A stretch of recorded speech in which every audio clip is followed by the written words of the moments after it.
আমাকে? সব সময় লাউড়া বাড়ি বাড়ি করো কেন? হ্যাঁ, আমি কি তোমাকে ভালোবাসি না নাকি? আমি তো তোমাকে মনে প্রাণে ভালোবাসি, তা আবার বাড়ির লিগে চিন্তা করো কেন তুমি?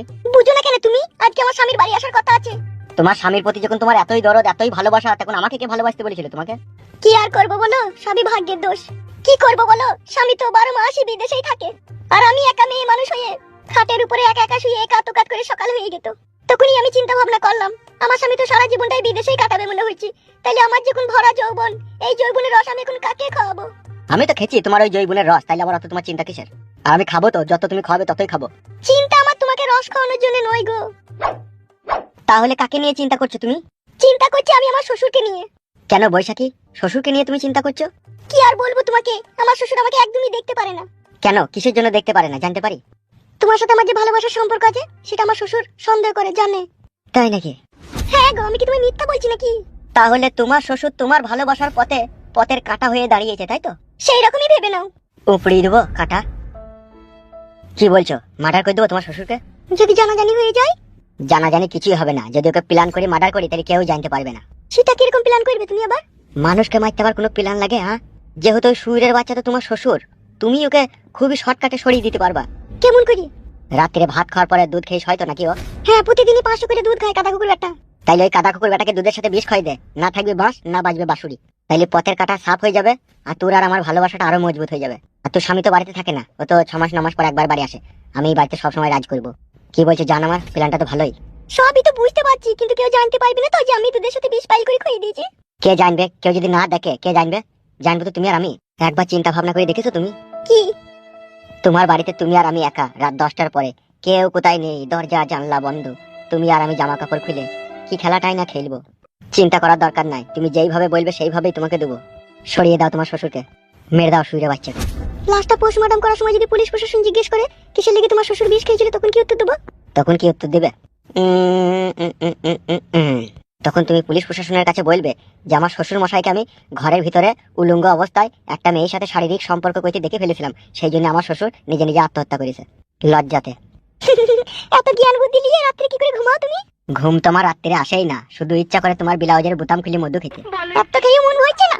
মন হচ্ছে না জান, খোলা খামারি করে খেতে ইচ্ছা হয়েছে। বেরো ঢ্যামনা চিদা মরদ। বাড়ি যাবো, আমি অনেকক্ষণ এসেছি। তুমি কাছে থেকে চলে গেলে না, বুকের ভিতরে কিরকম আনচান করে। আর একটু থাকো সোনাদি, যাবা। তোমাকে যতই দেখি ততই দেখতে ইচ্ছা হয় আমার। ফেদা মনের আশা মেটে না, তোমাকে যতই দেখি তাও মেটে না। সত্যি এতই ভালোবাসো তুমি আমাকে? শুধু তোমাকে ভালোই বাসি না, তোমার ওই কুট কলাই চুমু খেতে যাই আমি। আমার বর এবার বাড়ি থেকে চলে যাক, তোমাকে কুটকলা এই চুমু খাইয়ে তবে ছাড়বো। সত্যি করে খাবো কিন্তু। আমি কি তোমায় দেবো না বললাম নাকি? দিলেই ভালো জান আমার।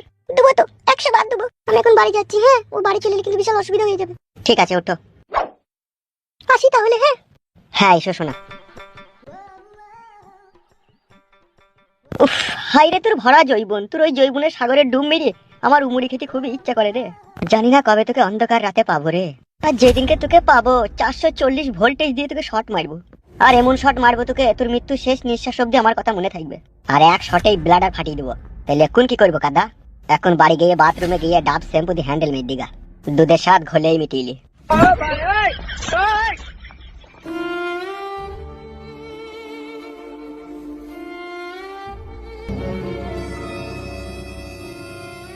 কি গো, তুমি কখন এলে? তুমি কোথায় গিয়েছিলে এতক্ষণ? আর বলো না, আমার বান্ধবীটার এই 2 দিন থেকে শরীর খারাপ, তাই তাকে দেখতে গিয়েছিলাম। আমি হয়তো ভেবেছি তুমি বৈকালের দিকে আসবে, আমি ভাবতেই পারিনি তুমি সকালে বাড়ি চলে আসবে। মিথ্যা কথা বলছো নাকি তুমি? মিথ্যা কথা? তোমাকে কিসের জন্য গো? তুমি আমার স্বামী, তোমাকে কেন মিথ্যা কথা বলবো আমি? এখন বুঝতে পারছি বাবা ঠিকই বলেছিল, মেয়েরা গিরগিটির মতো রং পাল্টায়। এখন তার প্রমাণ পেয়ে গেলাম। কি আজে বাজে উল্টো পাল্টা কথা বলছো গো তুমি? চলো ঘরে চলো। এই ঘর এখন আমার কাছে আর ঘর নাই, এই ঘর এখন আমার কাছে জাহান্নাম হয়ে গেছে। কেন, কিসের জন্য তুমি এরকম কথা বলছো? বুঝো না কিসের জন্য বলছি? কি বুঝবো? কিছুই তো বুঝতে পারছি না। তুমি তো কখনো কোনো সময়তেই বাড়িতে থাকো না, বাড়ি থেকে বেরিয়ে গিয়ে তুমি কি করো? কে এসব আজে বাজে কথা বললো তোমাকে? কে বলেছে সেটাও জানো না? না, জানি না, বলো। কি হলো, চুপ থেকে গেলে যে? বলো কে বলেছে এসব কথা? কেন? তোমার শ্বশুর মানে আমার বাবা বলেছে। ও তাই নাকি? এতক্ষণে বুঝতে পারছি, ও আমার উপরে প্রতিশোধ নিতে চাইছে। কিসে প্রতিশোধ নিতে চাইছে বাবা তোমার উপরে? আজকে তোমার মা মারা গিয়েছে 14 বছর। তুমি তো বিদেশে পড়ে থাকো, আর আমি একা একা ঘরে শুয়ে থাকি। তোমার আব্বা কত বড় চরিত্রহীন, তুমি শুনলে তোমার শরীরের রুয়া শুধু কেঁপে উঠবে। বৈশাখী, কি বলছো তুমি এসব? যা বলছি ঠিকই বলছি, তোমার বাবা একটা লম্পট, একটা চরিত্রহীন। আমি একা যখন ঘরে শুয়ে থাকি, জানলা দিয়ে উকি মেরে দেখে আমার উলঙ্গ শরীর। দেখতে গেছিলি? খলিনের বেটার মুসলমানি হইতে সেটা দেখতে গেছিলাম। বল তুই আমাকে, তুমল বলছি বড় ভাই আমার এই ভাই পোতার মুসলমানিটা দিয়ে দাও। এখন মুসলমানি করার বয়স হয়নি, হলে আমি ঠিক দিয়ে দেবো। হয়নি হয়নি হয়েছে তো নিজে নিজে বেলেটে করে কেটে দিবে যা। বেলেটে করে কেটে দিবে, বেলেটে করে কানি লাগবে না? লাগবে বলেই তো বলছি ভাই, তোর কোনো মুসলমানি করার বয়স হয়নি। আমি তোকে বললাম না আব্বা দিবে না, আব্বা জানো এইটুকু বয়সে এখন থেকে হলে চিন্তা কিসের বেঁচেদের? বড় হয়ে গেছি দিন দিন, তাহলে ছেঁড়াটা মোটা হয়ে যাবে না? তাই নাকি? এটাও বুঝে গেছো, ছেঁড়া মোটা হয়ে গেলে মুসলমানি হবে না? ঘরে চল, খেয়ে বাপ নয় বানা তোর মুসলমানি দিবে চল। দিব না আব্বা মুসলমানি? দেবো বে, সময় হোক, শালাকে মারবো ওখানে বদাম করে। আমি তোকে বল, আমি তো কথা আব্বাকে বলি না, বললেই রেগে যাবে বাড়া। আয় পানি আয়।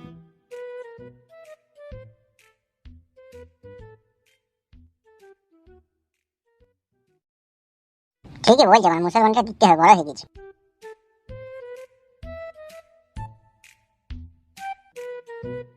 বাবা কি হলো?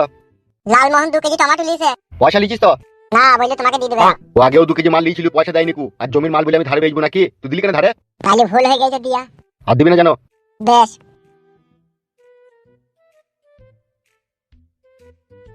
বালমুখো আব্বা 2 কেজি টমেটো লিয়েছে, তেমন কি বাপের জমিদারি নিয়ে লিয়েছে তাই মনে হয়েছে। ভগবানের চোখ ছিল না, আমাকেই ও সন্তান করে পাঠাইলো। একটা হাড়ি মুচি সন্তান করে পাঠাইলো, জীবনে আরাম পেতাম। আর শালা এমন আব্বা, ও যা বলবে তাই হবে, আমার কথা একটাও চলবে না। শালা আব্বা নামে কলঙ্ক। সুখ নাই রে জীবনে, সুখ নাই। বাকবাকুম কেড়ে লিলি আমার ঘুম। আহু আহু ও বাবা রে, কিছু কামড়ে দিল রে।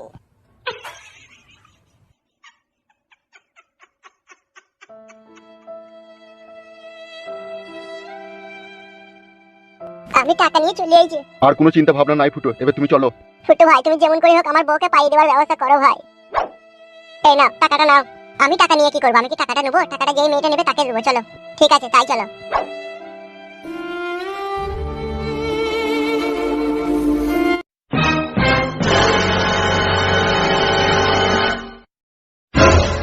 শোনো ফকিং বৌদি, কাজটা এমন ভাবে করবে যাতে কোনো প্রমাণ না থাকে। তুমি তো বলেছো এমএলএ সাহেবকে মদের সাথে বিষটা খাইয়ে দিতে, সে তুমি খাওয়াবোই। আমি মদের সাথে 20 পাইল করে নিয়ে আইছি। এই দেখো, এই মদের সাথেই পাইল করা আছে, এইটাকে খই দিলি ও চিরদিনকার মতো লেটিয়ে যাবে। বুঝতে পেরেছো তো? আরে দেখো ফকিং বৌদি, সব গান্ধী মার্কা লোড। লাও ধরো। বলছি ফকিং বৌদি কাজটা একটু তাড়াতাড়ি করে করবে, হ্যাঁ, যাতে এমএলএ সাহেব তাড়াতাড়ি মরে যায়। অবশ্যই করব, টাকা নিয়েছি তো কাজ করব না? ওকে মেরেই তবে আমি রিহাই দেব। মন খারাপ করি না, মন খারাপ করি না। পেয়ে যাবে। তুমি আবার কি দেখছো? মদের বোতলটা দিয়ে দাও। এই নাও ধরো। কাজটা এমন ভাবে করবে যাতে কোনো প্রমাণ না থাকে, ঠিক আছে? সে নিয়ে কোনো চাপ নেই, আগামী 3 দিনের মধ্যে কাজ হয়ে যাবে। এই লোকটা বড় বিশাল বুঝে মনে হচ্ছে। ঠিকই তো বলছি আমি। তোমাকে না বললেও হবে, ও পয়সা লিচো বুঝে না নাকি কি করতে হবে কি না হবে। তাহলে এখন আমরা যাচ্ছি ফকিং বৌদি, ঠিক আছে? এমএলএ সাহেবকে ছলে বলে কৌশলে মদটা যেন খাওয়াবা। বেশ ঠিক আছে, চলো চলো, যা করার ফকিং বৌদি করে দেবে, চলো।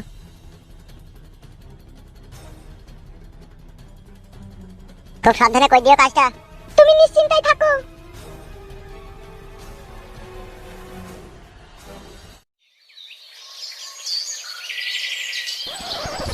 সুরের বাচ্চা ফালতু তো কোনো টিকি ধরে যাবেন পেছি না রে। এই কি বলেছিস বাড়া, সুরের বাচ্চাটা কি বাউস্ত হয়ে গেল নাকি? বাউস্ত হয়ে কি রিহাই আছে? যে গর্তয় ঢুকে থাকুক না কেন টেনে বাই করবো। এই যে দাদা, একটা কথা বলবো? মিয়াও। কি বলছি রে সাদা কুকুর? কি বলছি কি? আমাদের কি চিনো তুমি? মিয়াও। ইয়া কি মারছো নাকি? মিয়াও। এই আর কপালে চুদা ম্যাও কি বে? যা জিজ্ঞেস করছে তার উত্তর দে। মিয়াও। বুধমানি ভাইকে কেলাবো না কি রে? এই লাউড়া চুদা উন করছিস কেন বে তুই? ইয়ার কি বেরো না, ঠিক আছে? মারবো না লেখুন আমি। মিয়াও। শালা আচ্ছা ফেদা কপালি লোকের পাল্লাই পড়লাম তো। মিয়াও। কি গুদমানি ভাই রে তুই আবার? মিয়াও। মাংমানি বেটাকে না আজ ওরা মার দেবো, রাগাইলি পারে, এমনিতেই টেনশন আছে। আরে মাংমানি ভাইকে ঘা কত দেবো না কি রে? ওগো ছেলেরা, তুমি কার সাথে কথা বলছো? ও তো কথা বলতে জানে না। জানে না মানে? ও বিড়ালের মতো কথা বলে আমাদের সাথে ইয়ার্কি মারছে, আমাদের মাথা গরম করে দিচ্ছে। ওগো ও সত্যি কথা বলতে জানে না, ও ছোটবেলা থেকে ওইরকম বিড়ালের মতনই কথা বলে। তাই নাকি? বিড়ালের মতো কথা বলে কিসের জন্য? চুপ রে বড়া, চুপ, তোর কথা বলতে না, চুপ। ব্যাপারটা যেটা হয়েছে, ও যখন 5 বছর বয়স তখন একটা বিড়ালকে জবাই করে কেটে তার মাংসটাকে লাল সন্ন চালের মুড়ি দিয়ে মাখিয়ে খেয়ে নিল। সেই থেকে আর বিড়ালের মতো কথাবার্তা হয়ে গেছে। তাই নাকি? কঠিন ব্যাপার তো তাহলে। কি অবস্থা দেখি, কারো বুঝার ক্ষমতা নাই। আরেকটা মানুষ আরেকটা বিড়ালে কিছু বলবে নাকি? তোমরা বললে আমাকে বলতে পারো। হ্যাঁ বলতে তো ইচ্ছা হচ্ছেই। তা বলো কি বলবে? বলছি ফালতু নামের একজন আপনাদের গ্রামে থাকে, তাকে কি চিনেন? ফালতু? ফালতু নামে তো কেউ নাই বাবা আমাদের গ্রামে। তার ডাক নামটা কি বলো দেখিনি? ডাক নামটাও যত সম্ভব ফালতুই হবে। চিনো কাকা? না বাপধন, এই নামে তো কাউকে চিনি না আমরা। এ পালে রে।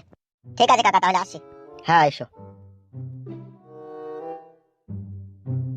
আমার মন বলছে এরা দুজনে এমএলএ সাহেবের লোক, কিন্তু এই ফালতুটাই বা কে আর একে কেন খুঁজছে? নিশ্চয়ই কোনো রহস্য আছে।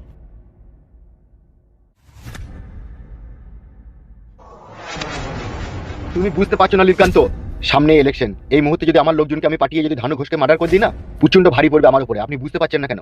বিকাশ দত্ত বাবু, আমি বুঝি বলেই আপনার কাছে এসেছি।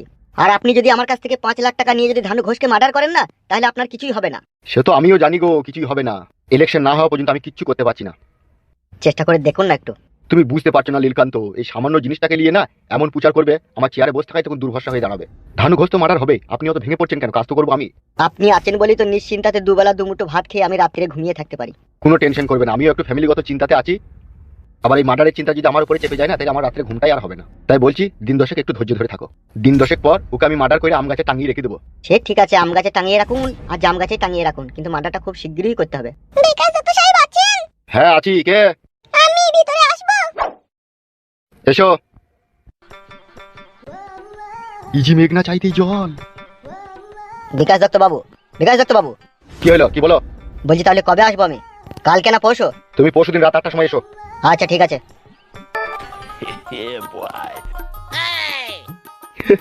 কিছু বলবে নাকি?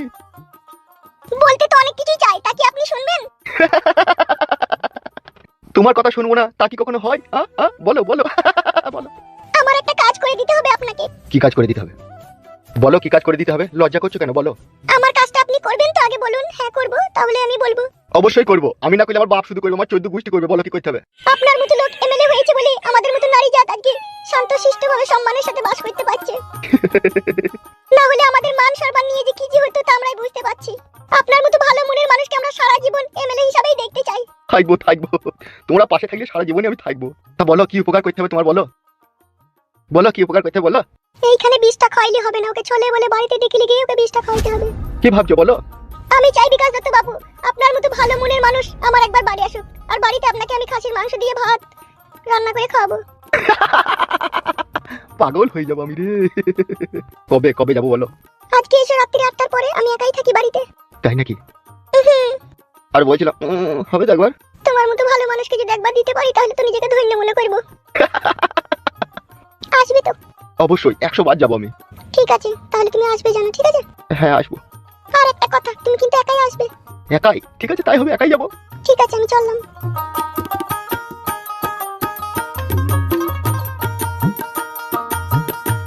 ভগবানের জবাব নাই, কার ঘরে কাকে চাপিয়ে দিচ্ছি।